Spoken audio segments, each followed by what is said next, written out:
ওই ঢাকার শহরে আগুনের ভেতরে কান্নার আওয়াজ তুমি দেখার পরেও কেন একটু চিন্তা করো না? মা বাবা কোনোদিন তো স্বপ্নেও ভাবে নাই আমার ষষ্ঠ শ্রেণীর সন্তানটা মরে যাবে, আমার চতুর্থ শ্রেণীর সন্তান দুনিয়া থেকে চলে যাবে। ওই সন্তানগুলো কখনো ভাবে নাই বাবার একাই বাব্বু দোয়া করিও আমি লেখাপড়া করে ডাক্তার হব, ইঞ্জিনিয়ার হব। কিন্তু আমার মালিকের আদালতে হিসাব মিলানো হয়ে গেছে, দুনিয়া থেকে চলে যাবে, ডাক্তার আর হতে পারবে না, ইঞ্জিনিয়ার হতে পারবে না, মা বাবা চোখের পানি ধরে রাখতে পারে না। আমার কত স্বপ্ন সন্তানটাকে দিয়া, একটা মা বাবা নিজে না খাইয়া সন্তানের পেছনে সময় ব্যয় করে, নিজের ঘুমের চিন্তা করে না, খানার চিন্তা করে না। ও সন্তানেরা, ওই মা বাবার স্বপ্ন বাস্তবায়ন যদি করতে চাও, মা বাবার দোয়া ছাড়া কোনোদিন সামনে আগানো সম্ভব না। কিসের বাহাদুরি করো রে বাবা, এখনো সময় আছে, তওবা করো। কোন দিন আজরাইল এসে তোমাকে আমাকে নিয়ে যাবে বলা যায় না।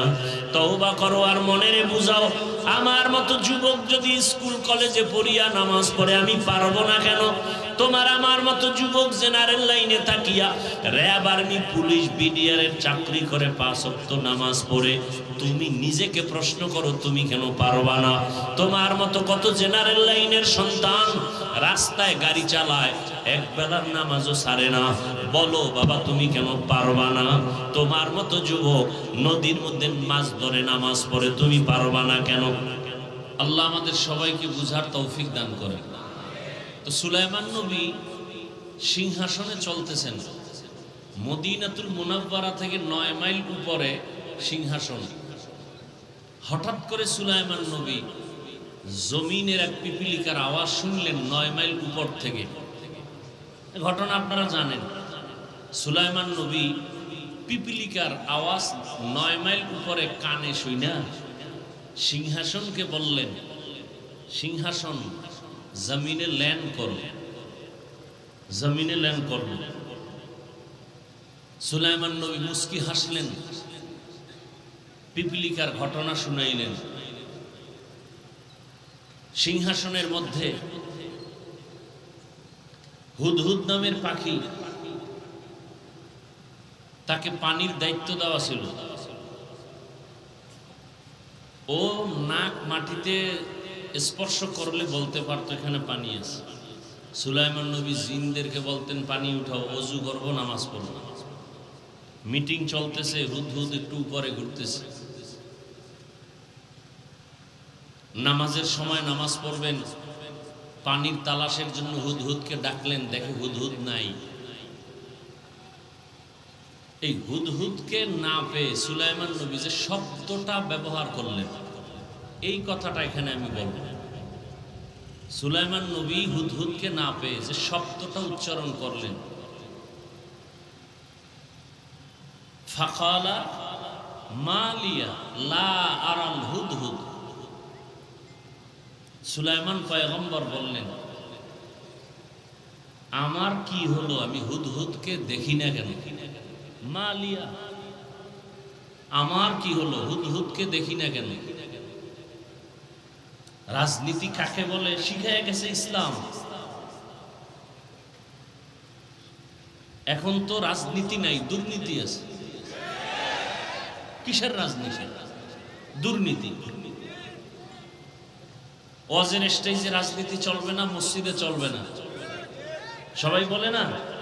কিন্তু বাংলাদেশে এই ধর্ম নিয়ে রাজনীতি বেশি করে কারা? চান্দাবাজার, ধান্দাবাজার।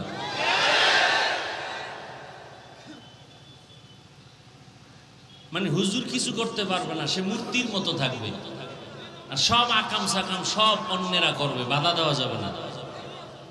আল্লাহ হেদায়াত দান করুন। সুলাইমান পয়গম্বর যে পয়েন্ট আউট করলেন, কোরআনের শব্দ মালিয়া, আমার কি হলো?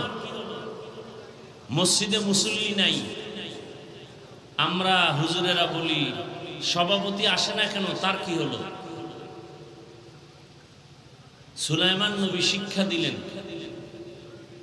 হুদহুদকে দেখি না কেন, আমার কি হলো? এমপি, মন্ত্রী, সরকার, প্রধান উপদেষ্টা, গোষ্ঠী শুদ্ধা সবাই যদি বলে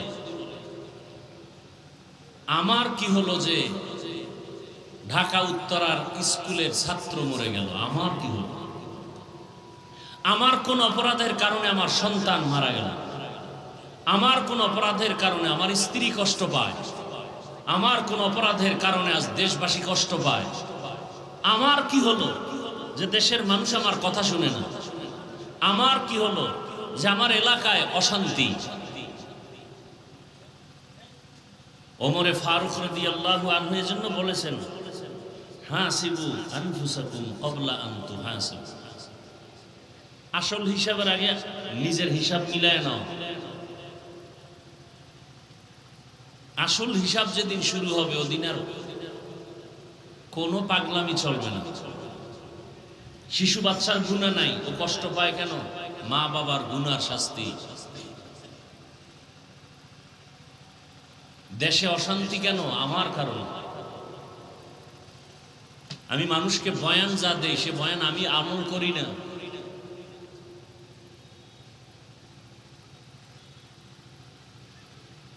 আল্লাহ সবাইকে হেদায়াতের দৌলত দান করেন। আমার কলিজার কোমলমতি শিশু, কিশোর, যুবক, মা বোন, গার্ডিয়ান যারা গতকাল দুনিয়ার থেকে চলে গেছেন, আল্লাহ তাদেরকে সর্বোচ্চ শাহাদাতের মর্যাদা দান করেন। যারা এখনো অসুস্থ অবস্থায় আছেন, আল্লাহ তাদেরকে পূর্ণ শেফা দান করেন। পরিবারের সবাইকে আল্লাহ রাব্বুল আলামিন সর্বোচ্চ ধৈর্য ধারণকারী বানায় দেন এবং যে যাকে হারিয়েছেন আল্লাহ তার সান্ত্বনার জন্য তার থেকে উত্তম নিয়ামত দান করেন।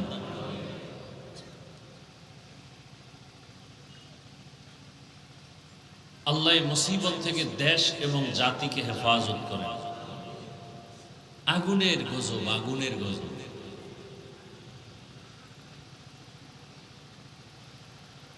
আল্লাহ, আলহামদুলিল্লাহ আপনারা সুস্থ আছেন, আমরা সুস্থ আছি, এটা বড় নিয়ামত। অসুস্থ ব্যক্তিকে জিজ্ঞাসা করেন সুস্থতার মূল্য কত। বাচ্চা আগুনে পুড়ে গেছে, পোশাকটা পর্যন্ত চামড়ার সাথে গলে গেছে, দৌড়াচ্ছে পোশাক নিয়ে বাচ্চা, নিজে একটা গাড়ি খুঁজতেছে, গাড়িওয়ালারা নিতেছে না। হসপিটালে যাবে, বাচ্চা কাঁদতেছে, সহ্য করা যায় না আগুনের পোড়া। একটা বাচ্চা কানলে সহ্য করা যায় না, বড় কেউ কান্না করলে একটু ধৈর্য ধারণ করা যায়। আজকে অনেকে সাংবাদিক মিডিয়ায় দেখাইছে যে ওর সেই টিফিন পড়ে আছে, খানা পড়ে আছে, ব্যাগ পড়ে আছে, বাচ্চা নেই। নির্মম ইতিহাস।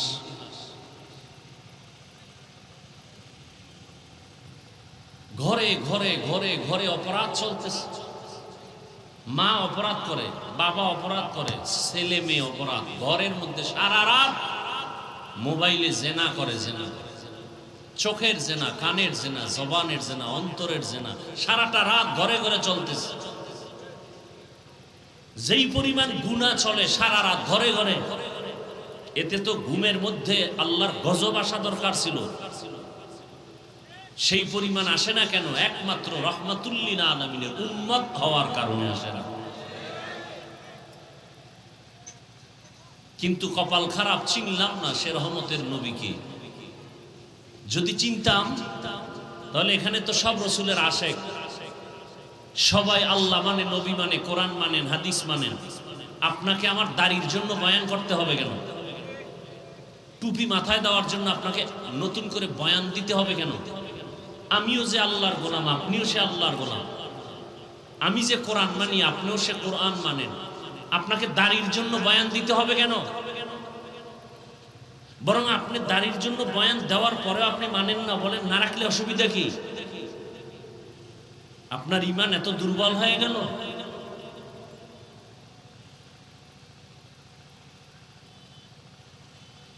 সমস্ত উলামায়ে কেরাম দিন নাই রাত নাই, 24টা ঘন্টার প্রতিটি মুহূর্ত উম্মতের পিছনে দৌড়ায়। নিজের ছেলে মেয়ে, পরিবার, বাড়ি ঘরের কোনো চিন্তা নাই। ইমামতি থাকবে না থাকবে না টেনশন নাই, উম্মত নিয়ে পাগল। উম্মতের জন্য, এই জাতির জন্য আলেম ওলামা যেই পরিমাণ মেধা, যেই পরিমাণ শ্রম, যেই পরিমাণ সময় ব্যয় করেন আর কেউ করেন। যারা করে ওরা সব চান্দাবাজ আর ধান্দাবাজ, স্বার্থের জন্য, নিজের চেয়ার ঠিক রাখার জন্য। আলেম ওলামারা নিজের চেয়ার চায় না, উম্মত চায়, কারণ তাদের দিল রসুলের মহব্বতে ভরপুর। এজন্য আমি উদাহরণটা এভাবে দেই, সরকারি চাকরি যারা করে, বেসরকারি চাকরি করে, ডিউটি 8 ঘন্টা, নিম্নে বেতন পায় 20,000 টাকা। কিন্তু একজন মসজিদের ইমামের ডিউটি কত ঘন্টা বলেন? বলেন, সত্য কথাটা বলেন। 24 ঘন্টা, বেতন কত? বলেন তো কত বড় জুলুম হচ্ছে। সরকারি বেসরকারি ডিউটি করে, চাকরি করে 8 ঘন্টা, বেতন 20,000, টেবিলের নিচে আরো কত মুক্তার দানা পড়ে থাকে। আর একজন ইমাম 24 ঘন্টা মসজিদ মাদ্রাসায় মেহনত করে, আলেম ওলামা, বেতন 5,000, তাও ঠিক মতো দেওয়া হয় না। মসজিদের সভাপতি দেন কত? বলে 100 টাকা, সেক্রেটারি 50, বেশি দেওয়া যাবে না, তাহলে সভাপতির সাথে বেয়াদবি হবে। এই 100 টাকা বেতন দিয়া ইমামকে গোলামের মতো ব্যবহার করে, রিমান্ডে রাখে ইমামকে, রিমান্ডে। এক বেলার নামাজে না থাকলে জবাব দিতে দিতে দফা ঠান্ডা হয়ে যায়। রিক্সা ড্রাইভারও ধমক দেয়, হুজুর ছিলেন না, গেছিলেন কই? ইমাম সাহেব বলে, কে তুমি আমাকে ধমক দাও? বলে, আমি রিক্সা ড্রাইভার। পাওয়ার কি? বলে 5 টাকা বেতন। এই পাওয়া। এগুলো কেন হচ্ছে? কাকে আপনি দোষ দিবেন? আমি যদি আপনাকে এই আঙ্গুলের টিপ না দেই, তা আপনি তো আমার নেতা হতে পারবেন না। তাহলে টিপ দেওয়ার আগে হিসাব করেন কাকে নেতা বানাবেন। জালেমকে, দুর্নীতিবাজকে? মুরগি আমানত রাখবেন শিয়ালের কাছে, আর যদি বলেন মুরগি পাইলাম না কেন, জুতার বাড়ি শিয়াল পাবেন আপনি? কথা বলেন না কেন? শিয়ালের কাছে মুরগি আমানত রাখলে যা হয়, মাদ্রাসা মসজিদ আর ধর্মের চাবি সুদখোর, ঘুষখোর, দুর্নীতিবাজ, চরিত্রহীনের কাছে দিলে তো তাই হবে। চরিত্রহীন, দুর্নীতিবাজ, সুদখোর, ঘুষখোর এর হাতে যদি মাদ্রাসার চাবি থাকে, সে মাদ্রাসা ধ্বংস হয়ে যাবে। এর হাতে যদি মসজিদের নেতামি থাকে, মাস্তানি থাকে, মসজিদ ধ্বংস হয়ে যাবে। সিলেটের মানুষ তো এটা পারে না। আমরা সিলেটের মানুষকে মাথার মুকুট মনে করি শাহজালাল রহমতুল্লাহ আলাইহি, শাহপরান রহমতুল্লাহ আলাইহির কারণে। কিন্তু আপনাদের হালাত কি? কাকে টিপ দিবেন হিসাব আগে মিলিয়ে নেন। হাসিবু আনফুসাকুম ক্বাবলা আন তুহাসাব। আসল হিসাবের আগে নিজের হিসাব মিলিয়ে নেন। আল্লাহ সবাইকে মাফ করেন। শিয়ালের হাতে মুরগি আমানত দিয়েন না, নিজের ক্ষতি টেনে আনবেন না, খবরদার। ওলামায়ে কেরাম অনেক আলোচনা করেছেন, অনেক দূর প্রোগ্রাম, ভাবতেই পারিনি এত দূরে, এত ভেতরে। 7 ঘন্টা একটানা গাড়িতে বসে। আমি অসুস্থ মানুষ, অনেক অসুস্থ। ওয়াদা রক্ষার জন্য আসলাম, 2 রাকাত মাত্র ফরজ নামাজ পড়লাম, আবার খাওয়ার জন্য নিল আরো ভিতরে। তারপর আপনারা ধৈর্যের পরিচয়ে বসে আছেন, আলহামদুলিল্লাহ। আমাদের হাতে কিছু নাই, আল্লাহর কাছে অভাব নাই। আপনাদের দিলের নেক তামান্না আল্লাহ কুদরতের দ্বারা পূরণ করে দেন। আল্লাহর কাছে কিছু পাই না পাই, অন্তত হেদায়াত পেয়ে যায়। বাড়ি আছে, গাড়ি আছে, টাকা আছে, সব আছে, হেদায়াত নাই, কিচ্ছু নেই।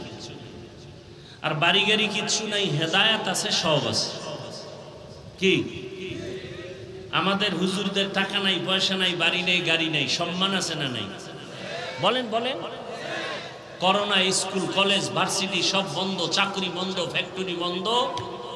কোরআনের ফ্যাক্টরি বন্ধ হয় নাই। কুলাঙ্গারের বাচ্চা মাস্ক লাগায় বসে আছে, করোনা বাবারে ধইরা ফেলছে, কাছে যায় না, মরার ভয়। শিক্ষিত কুলাঙ্গার একটা না ট্রিপল মার্কস লাগাইছে, মরবে না। সেই সময়ের ইতিহাস, আমার দেশের টুপিওয়ালারা সেই করোনার লাশগুলো নিজ হাতে নিয়ে কাঁধে ধরলেন, গোসল করাইলেন, কাফন পড়ালেন, জানাজা পড়ায় কবরে রাখলেন। একজন হুজুরও করোনায় মরে নাই। এই জাতির যুবকদেরকে বলছি, এই জাতির জন্য নিঃস্বার্থ কলিজার আপন বন্ধু ওলামায়ে কেরাম সারা নিঃস্বার্থ আর কেউ না, আর সব স্বার্থপর।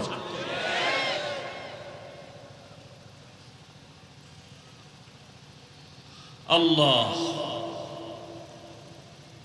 ইমাম সাহেবের এত কিছু কষ্ট দেয়, এত কিছু করার পরও কোনোদিন বরদোয়া করে না, কলিজা দিয়ে দোয়াই করে। আল্লাহ এলাকায় শান্তি দাও, অসুস্থ রোগীরে সুস্থ বানাও, কবরওয়ালাদের জান্নাত দাও, চাকরি ব্যবসা যারা করে বরকত বাড়াও। এই দোয়া তো আর কেউ করে না।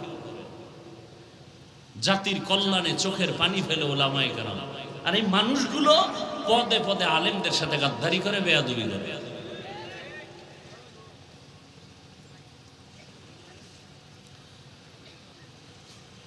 আমি আপনাদের দোয়া নেওয়ার পাশাপাশি আপনাদের ধৈর্যের উপরে আমি কিছু আলোচনা করব। সেই নিয়তে সূরা আলে ইমরানের এক আয়াত, রসুলের একটি হাদিসের অংশ পড়েছি, তরজমাটা বলে নেই, এরপরে কিছু ব্যাখ্যা।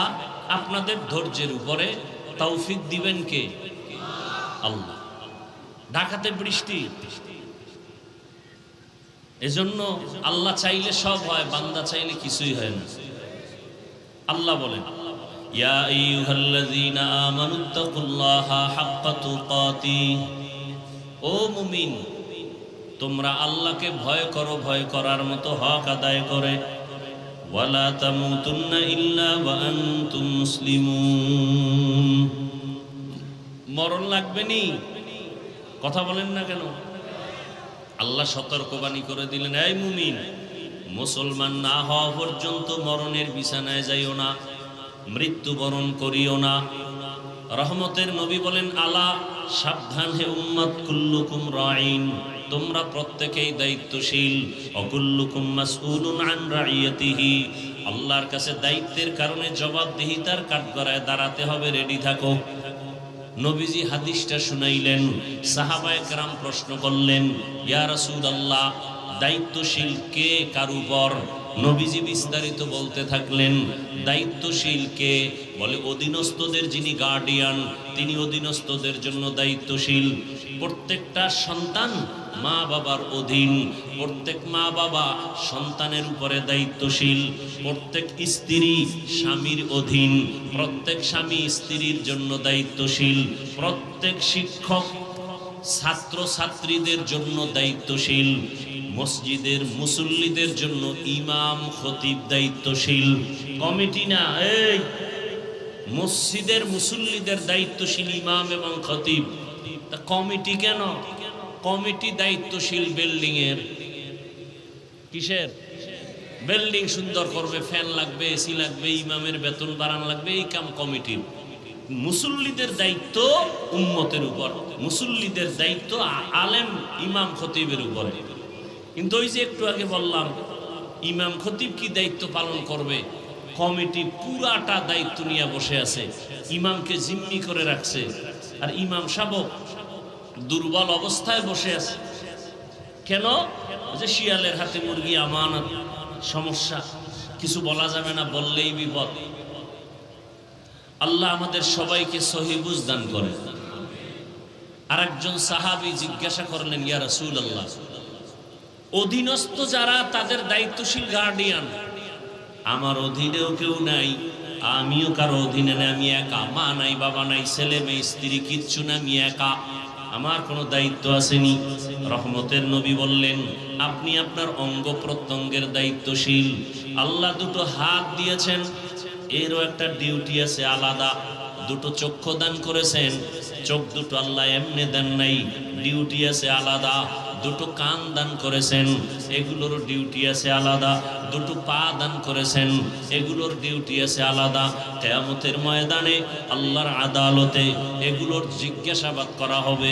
আল্লাহ জিজ্ঞাসা করবেন, বান্দা যেই দায়িত্ব দিয়ে চক্ষু দিলাম পালন হইল কিনা? অনেক গুনাহগারেরা আযাবের ভয়ে মিথ্যার আশ্রয় নিবে। হ্যাঁ করেছি, দায়িত্ব পালন করেছি, আল্লাহ তো ভালো জানেন দায়িত্ব পালন হয় নাই। তখন আমার আল্লাহ বান্দার জবানটাকে বন্ধ করিয়া হাতকে বলবেন কথা বলো। আমি কিন্তু বলছি আপনাদের ধৈর্যের উপরে বয়ান, উঠা বসা করবেন না। এত কষ্ট করে আপনারা বসলেন, আমিও আসলাম, দুটো কথা আপনারা যদি না শুনেন তাহলে আমি ছেড়ে দেই, আমি আস্তে আস্তে আবার ঢাকার দিকে আগাই।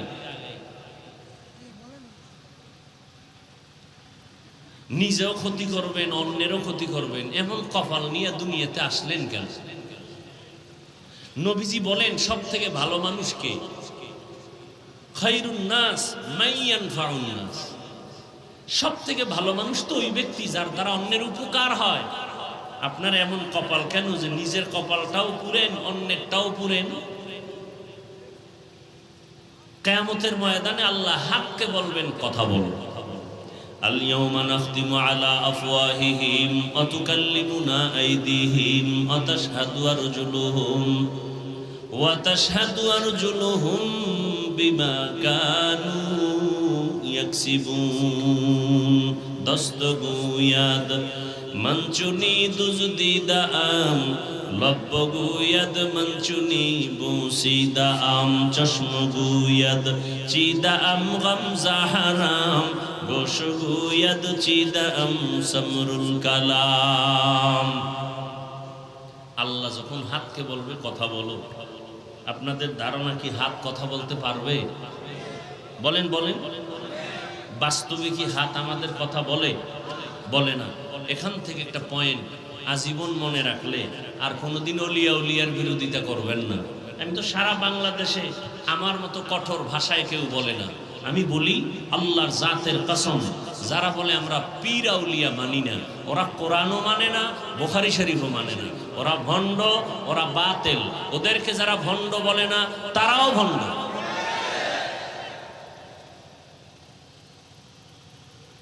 আল্লাহর জমিনে সব থেকে বড় দুশ্মন দুই দল। আল্লাহর জমিনে আল্লাহর বড় দুশ্মন কয় দল? এক দল সুদখোর, আর এক দল ওলিয়া উলিয়ার দুশ্মনেরা। সুদখোরের বিষয় বয়ান আছে কোরআনে, ওলিয়া উলিয়ার বিষয় বয়ান আছে বুখারী শরীফে। এজন্য বললাম যারা ওলিয়া উলিয়া মানে না, এরা কোরআনও মানে না, বুখারী শরীফ মানে না, এরা ভণ্ড। এদের যারা ভণ্ড বলে না তারাও ভণ্ড। আল্লাহ হেদায়েত দান করুন। তাহলে হাত কথা বলতে পারে না, এটাই বাস্তব। আল্লাহ যদি হুকুম করেন, কুদরতি ক্ষমতা দেন, পারবে না পারবে না? তাহলে এখান থেকে কি পয়েন্ট নিলাম? দুনিয়ার বিবেক যেটাকে বলে হবে না, আল্লাহর কুদরত বলে সেটা হবে। অসম্ভবকে সম্ভব করার ক্ষমতা কার? মরা গাছ কথা বলতে পারে না, কিন্তু আল্লাহর কুদরতে পারেনি? পারে। এই বিশ্বাস মুমিনের অন্তরে থাকতে হবে। যদি থাকে তাহলে আউলিয়া কেরামের কারামতকে কেউ অস্বীকার করবে না। এখন তো আলেম ওলামা পীর আউলিয়ার বিরোধিতা খুব বেশি চলে। কেন? এটা একটা আন্তর্জাতিক চক্রান্ত। কারণ এই জাতি কোনোদিন আর রসুল পাবে না, আবু বকরকে পাবেন না, ওসমানকে পাবেন না, ওমরকে পাবেন না, ইমাম বুখারীকে পাবেন না, ইমাম আবু হানিফাকে পাবেন না। এই জাতি জান্নাতের একমাত্র পথ পাবে না আলেমদের দ্বারা। সে আলেমের প্রতি যদি ঘৃণা জমায়া দেওয়া যায় তাহলে ইসলামের বাতি দুর্বল হবে। এটা আন্তর্জাতিক এক ষড়যন্ত্র। এই জন্য আলেম ওলামার বিরোধিতা করাটা বড় একটা ষড়যন্ত্র, উম্মতকে দূরে সরাবার জন্য।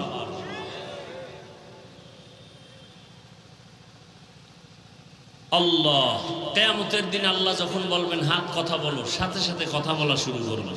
ও আল্লাহ, যেই কাজের জন্য হাত দিছো, হাতের দ্বারা মা বাবার উপকার করবে, করে নাই।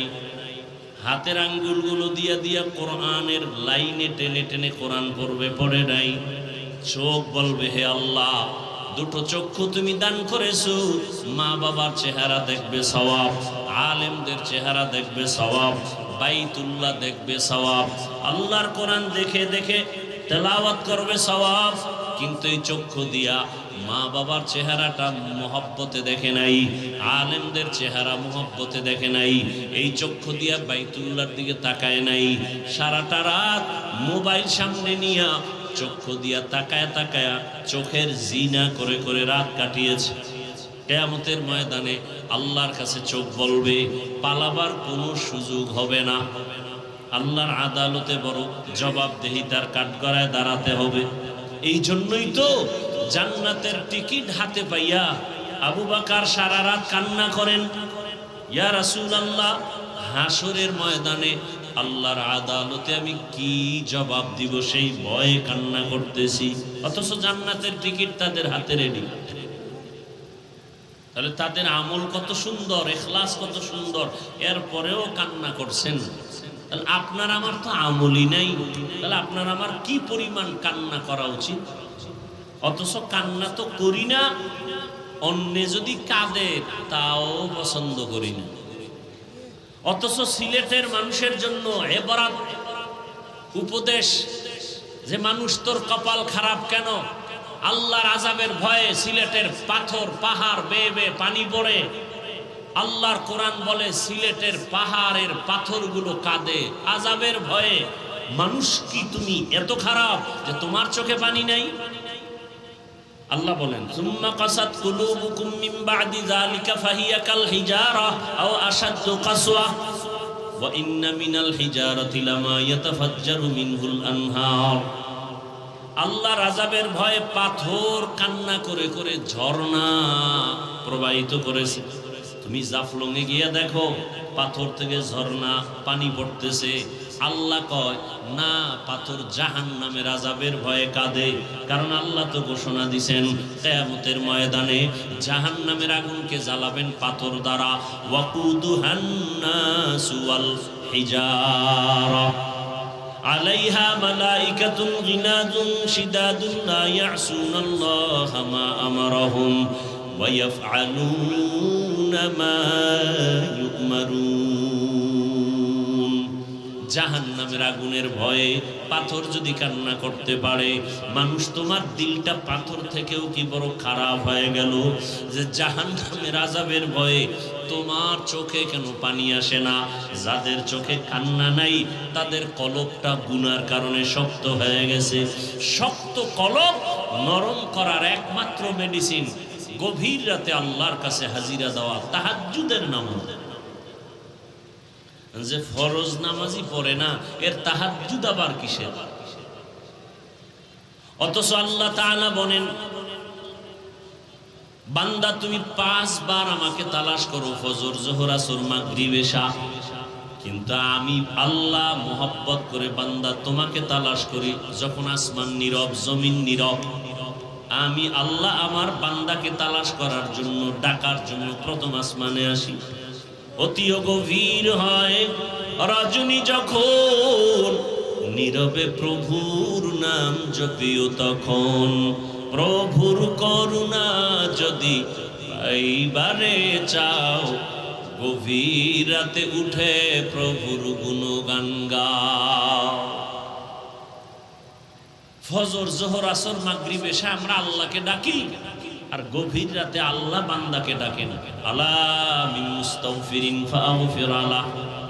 ও গুনাহগারেরা, তোমার গুনার খবর কেউ জানে না, আমি আল্লাহ জানি। বান্দা, তওবার দরজা খুলে দিলাম, ডাকতেছি আসো। 50 বছর লাগায় জীবনে গুনাহ করে পাহাড় তৈরি করেছো।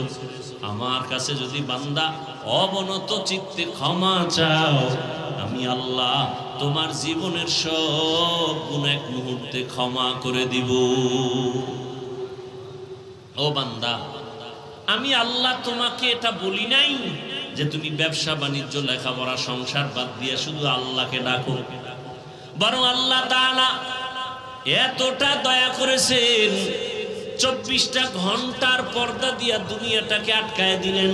রাত আর দিন মিলায় 24 ঘন্টা আল্লাহ তাআলা এমন ভাবে বান্দাকে দয়ার নজর দিয়া দিলেন।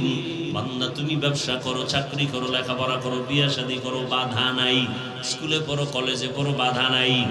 বান্দা এই 24টা ঘন্টার ভিতরে 22 ঘন্টা সময় তুমি নিজের কাজে ব্যয় করো, 2 ঘন্টা সময় তুমি তোমার কল্যাণে আমার কাছে ব্যয় করো।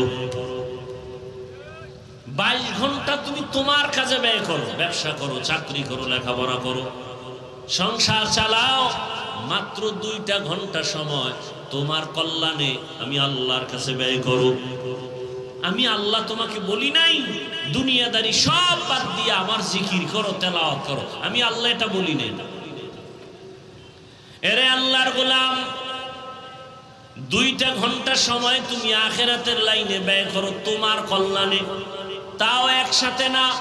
যদি বলতাম তুমি একটানা 2 ঘন্টা তেলাওয়াত করো, তোমার কষ্ট হবে। আমি আল্লাহ একসাথে বলি নাই 2 ঘন্টা তুমি নামাজে সময় কাটাও, আমি আল্লাহ ভাগ করে দিলাম। ফজরে 20 মিনিট, জোহরে 20 মিনিট, আসরে 20 মিনিট, মাগরিবে 20 মিনিট, আবার এশার নামাজে 20 মিনিট। এই ফাঁকে ফাঁকে 20 মিনিট দিয়া ব্যবসাও চালাও, চাকরিও করো, সংসারও চালাও, তোমার সন্তানের হক আদায় করো, স্ত্রীর হক আদায় করো, তোমার চাকরিও ঠিক রাখো। 20 মিনিট করে করে তুমি সময় দাও 5 বেলা নামাজে। যদি দাও তাহলে ব্যবসাও তোমার নেকের পাল্লায় ওজন করা হবে। রহমতের নবী বলেন, আত-তাজিরুস সুদুকুল আমিন মা'আন নাবিয়্যিন ওয়াস সিদ্দিকিন ওয়াস শুহাদা ওয়াস সালিহিন। যারা সততার সাথে ব্যবসা করবে, নবী বলেন তারা আমার সাথেই জান্নাতে থাকবে। রহমতের নবী বলেন, কেউ যদি এশার নামাজ পড়ে ঘুমায়, আবার ঘুম থেকে উঠে যদি ফজরের নামাজ আদায় করে নেয়, আল্লাহর নবী বলেন ওই ঘুমের সময়টাও নেকের পাল্লায় ওজন করা হবে। মাকুন সুসুতি নামাজে পাঞ্জেগানা ফাওয়াইলুল লিল মুসাল্লিনাল্লাযিনা মুমিনারা এই নামাজে ইমদাদে দা ইস্তাঈনু আয়াতে কুর আবাহা আয়াতে কদ আফলাহারা ইয়াদকুন গৌর কুন্দর মানিয়াজদিল সাদেকুন। আল্লাহ তাআলা বলেন, বান্দা খাঁটি মুসলমান না হইয়া তুমি মরণ বরণ করিও না। মুসলমান হইতে হলে বান্দা তোমার হৃদয়টাকে, কলবটাকে গুনাহমুক্ত করতে হবে। আর গুনাহমুক্ত করার জন্য আল্লাহর কাছে তোমার ভয় বা তাকওয়া অন্তরে জমা করতে হবে। এই জন্য আল্লাহ বলেন, আমাকে ভয় করার মতো হক আদায় করে ভয় করো এবং তুমি খাঁটি মুসলমান হইয়া মরণ বরণ করো। এই ভয় বা তাকওয়া অন্তরে জমা করো। আর এই ভয় বা তাকওয়া অন্তরে জমা করার জন্য একমাত্র ঠিকানা কুনু মা'আস সাদিকিন। আল্লাহর প্রিয় বান্দা মুত্তাকি যারা, এদের নেক নজর লাগাও, এদের নেক নজর নিয়া নিজের অন্তরকে পরিশুদ্ধ করো, গুনাহমুক্ত জীবন নিয়ে চলো। এরে আমার পর্দার আড়ালের মা বোনেরা, ও আমার কলিজার যুবক বাবারা, ও বৃদ্ধ বাবাজি, এতক্ষণ যে আমি বয়ান শুনাইতেছি, একবারও কিন্তু আমি আপনাদের বলি নাই আমার মতো পাস করলি লাগাও, না হয় জাহান্নামে যেতে হবে। আমি কওমি মাদ্রাসার সন্তান, আপনারাও কওমি মাদ্রাসায় যান, স্কুল বন্ধ করে দেন, একবারও বলি নাই। আমি তাবলীগের লাইনের সন্তান, আমি আপনাকে একবারও বলি নাই যে আপনি তাবলীগে না গেলে জাহান্নামে যাবেন। আমি পীরের মুরিদ, আপনাদের একবারও বলি নাই পীরের কাছে যেতেই হবে, না হয় জাহান্নাম ছাড়া উপায় নাই। বরং আমি আপনাদের বলবো, আপনি স্কুলে পড়েন, কলেজে পড়েন, চাকরি করেন, ব্যবসা করেন, বাধা নাই। আমার পরামর্শ হলো ওখানে থাকিয়া জান্নাতের পথটাকে সুন্দরভাবে নিজে তৈরি করেন। স্কুলে পড়িয়া, কলেজে পড়িয়া, চাকরি ব্যবসা ঠিক রাখিয়া জান্নাত পাওয়ার কি রাস্তা নাই? কথা বলেন না কেন? এরে আমার কলিজার যুবক বাবারা, একটু নজর করিয়া দেখো, তোমার মতো কত যুবক স্কুল কলেজে পড়িয়াও 5 বেলার নামাজ পড়ে আছে না নাই? বাস আর কোনো নতুন ওয়াজের দরকার নাই।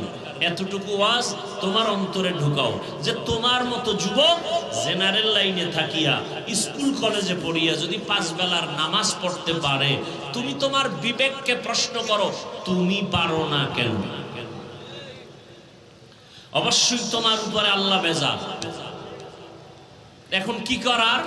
একটাই পথ, আল্লাহ তওবার দিকে ডাকতেছেন, তুমি তওবা করো, জীবনের সব গুনাহ মাফ। মনটাকে বুঝাইয়া দাও, সারা রাত বয়ান শুনে কি লাভ হবে?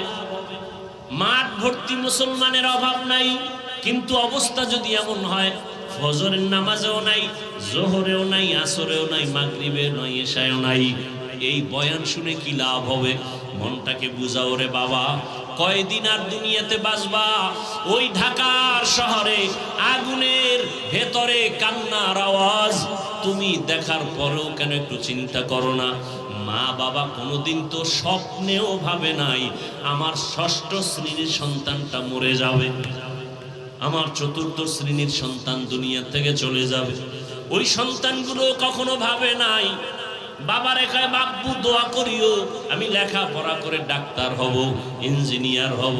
কিন্তু আমার মালিকের আদালতে হিসাব মিলানো হয়ে গেছে, দুনিয়া থেকে চলে যাবে, ডাক্তার আর হতে পারবে না, ইঞ্জিনিয়ার হতে পারবে না। মা বাবা চোখের পানি ধরে রাখতে পারে না। আমার কত স্বপ্ন সন্তানটাকে দিয়া, একটা মা বাবা নিজে না খাইয়া সন্তানের পেছনে সময় ব্যয় করে, নিজের ঘুমের চিন্তা করে না, খানার চিন্তা করে না। ও সন্তানেরা, ওই মা বাবার স্বপ্ন বাস্তবায়ন যদি করতে চাও, মা বাবার দোয়া ছাড়া কোনোদিন সামনে আগানো সম্ভব না। কিসের বাহাদুরি করো রে বাবা? এখনো সময় আছে, তওবা করো। কোন দিন আজরাইল এসে তোমাকে আমাকে নিয়ে যাবে বলা যায় না।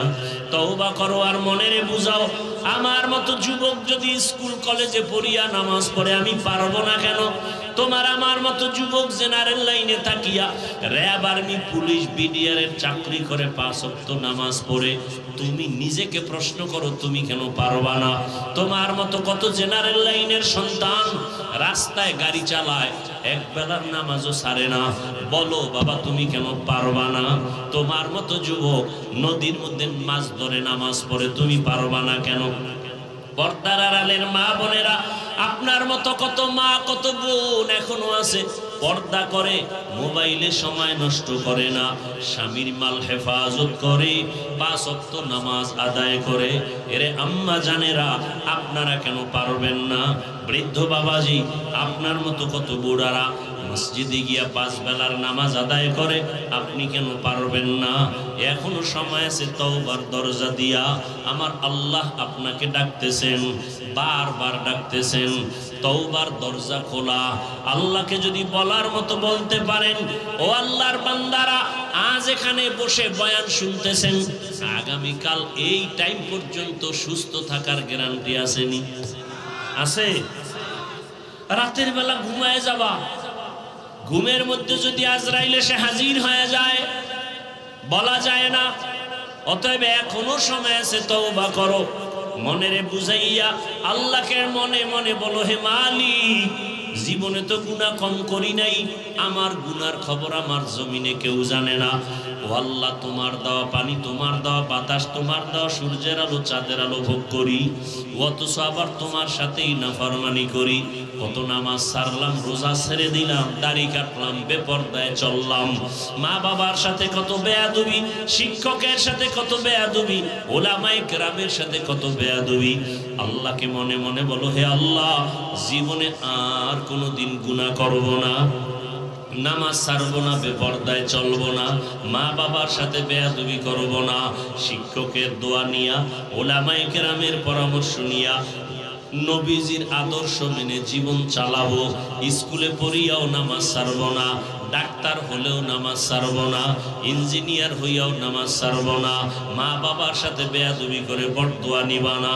আল্লাহর কাছে যদি মন খুলে বলতে পারো, আল্লাহ তওবার দরজা দিয়া তোমাকে মাফ করে দিবেন। মনেরে বুঝাইয়া তওবা করো, আল্লাহর কাছে এখনো তওবার দরজা খোলা। 2 ফোঁটা চোখের পানি ছেড়ে দিয়ে আল্লাহর কাছে কান্না করিও, আর আল্লাহর কাছে ক্ষমা চাইও। বলেন, ও বান্দা, তুমি যখন চোখের পানি ছেড়ে আমি আল্লাহকে আল্লাহ বলে ডাক দিবা, আমি আল্লাহ তোমার চোখের পানির কারণে জাহান্নামের আগুনকে হারাম করে দিব। জানি না কার কপাল খারাপ আর কার ভালো। নবীজির সামনে এত বয়ান শুনিয়া আবু জাহাল কালেমা পড়ে নাই, আর ওমরের মতো বান্দা নবীকে জবাই করতে গিয়া কালেমাওয়ালা হয়ে গেছে। এর নাম হলো হেদায়াত। আবু জাহাল নবীকে দেখলো, বয়ান শুনলো, কালেমাওয়ালা হলো না, আর 27 বছর বয়সে ওমর রসুলকে জবাই করতে গিয়া কালেমাওয়ালা হয়ে গেল। যেই ওমরের নাম আজও শুনলে মানুষ ভয় পায়। কেউ যদি ঘুমের সময় ডান হাতের এই শাহাদাত আঙ্গুল দিয়া নিজের বুকের উপরে ইশারায় লেখে ওমর, আইন মিম রা ওমর, এটা যদি লেখা কেউ ঘুমায়, ঘুমের মধ্যে খারাপ স্বপ্ন আর জীবনে দেখবেন না। এবার বুঝো ওমর নামটার অ্যাকশন কত।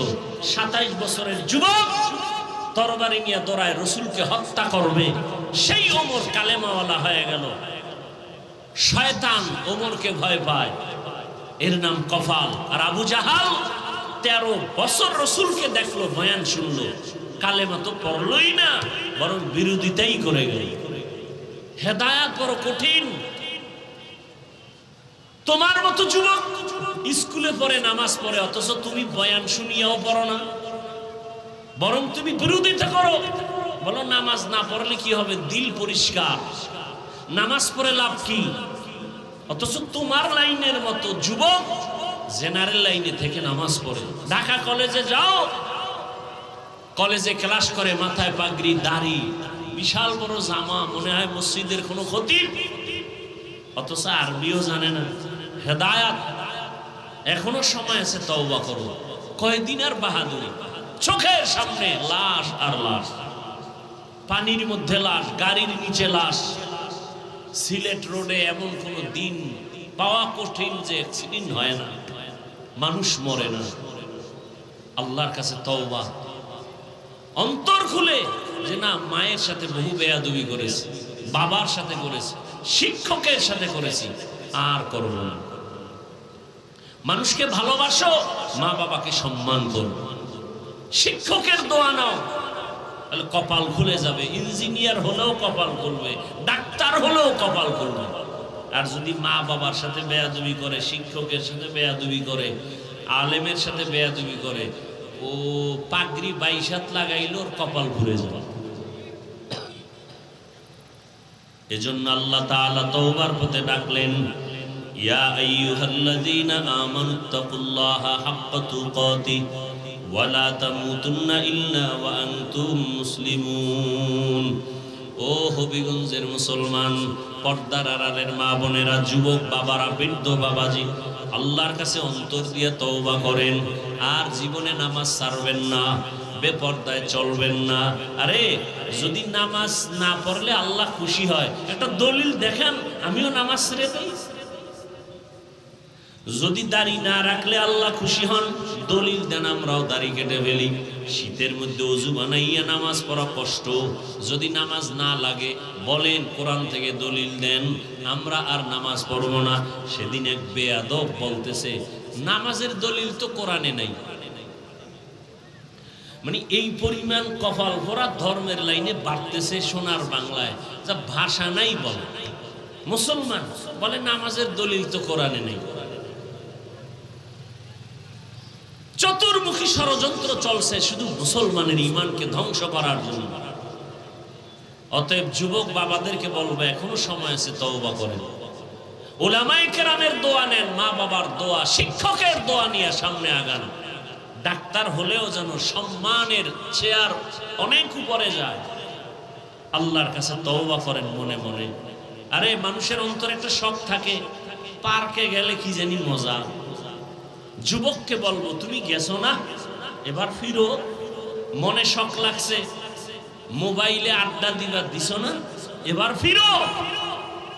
মনে শখ লাগছে ঘুরবা, কক্সবাজার, বিভিন্ন জায়গায় গেছো না, এবার ফিরো। আর কত বছর গুনাহ করলে শখ মিটে যাবে? আর হায়াতের বাকি কত? এখনো সময় আছে, ফিরে যাও। আল্লাহ তোমাকে অনেক দামি করে দিবেন। তওবা, আল্লাহ বলেন বান্দা যখন তওবা করে দুফোঁটা চোখের পানি ছেড়ে দেয়, আমি আল্লাহ তোর জীবনের সব গুনাহ 1 সেকেন্ডে মাফ করে দেব। অতএব এখনো সময় আছে, তওবা করি। আর জীবনে মা বাবার সাথে বেয়াদবি করব না। কি যুবক বাবারা রাজি আছো? আল্লাহকে তওবা করো, আমাকে হাত দেখানোর দরকার নেই। আল্লাহর কাছে মনে মনে তওবা করো, আল্লাহ জীবনে আর মা বাবার বরদোয়া নিব না, জীবনে আর শিক্ষকের সাথে বেয়াদবি করব না, জীবনে আর কোনোদিন উলামায়ে কেরামের সাথে অন্যায় করব না, বরং মা বাবার দোয়া নিয়া, শিক্ষকের দোয়া নিয়া, উলামায়ে কেরামের দোয়া নিয়া ও আল্লাহ নবীজির সুন্নাত অনুযায়ী চলবো। আর নামাজ ছাড়বো না, দাড়ি কাটবো না, বেপরদায় চলবো না। তওবা করার মতো যদি কারো অন্তর তৈরি হয়, মুনাফিকি যদি অন্তরে না থাকে, খাঁটি তওবার নিয়ত যাদের আছে, দুটো হাত আমার আল্লাহকে দেখাইয়া দেই। আয় আল্লাহ আমাদের হাতগুলো কবুল করে নেন, তওবা কবুল করে নেন। আল্লাহ তওবার উপরে মজবুত হইয়া চলার মতো আমাদের তৌফিক দান করেন, আমিন। আলহামদুলিল্লাহি রাব্বিল আলামিন, ওয়াসসালাতু ওয়াসসালামু আলা সাইয়্যিদিল আমবিয়াই ওয়াল মুরসালিন ওয়া আলা আলিহি ওয়া আসহাবিহি আজমাইন। ইয়া আরহামার রাহিমিন, ইয়া আরহামার রাহিমিন, ইয়া আরহামার রাহিমিন। রব্বিরহামহুমা কামা রাব্বায়ানি সগীরা। আল্লাহুম্মা ইন্নাকা আফুউন কারীম তুহিব্বুল আফওয়া ফা'ফু আন্না। اللهم إنا نسألك رضاك والجنة ونعوذ بك من سخطك والنار. اللهم إنا نعوذ بك من البرص والجنون والجذام وسيء الأسقام.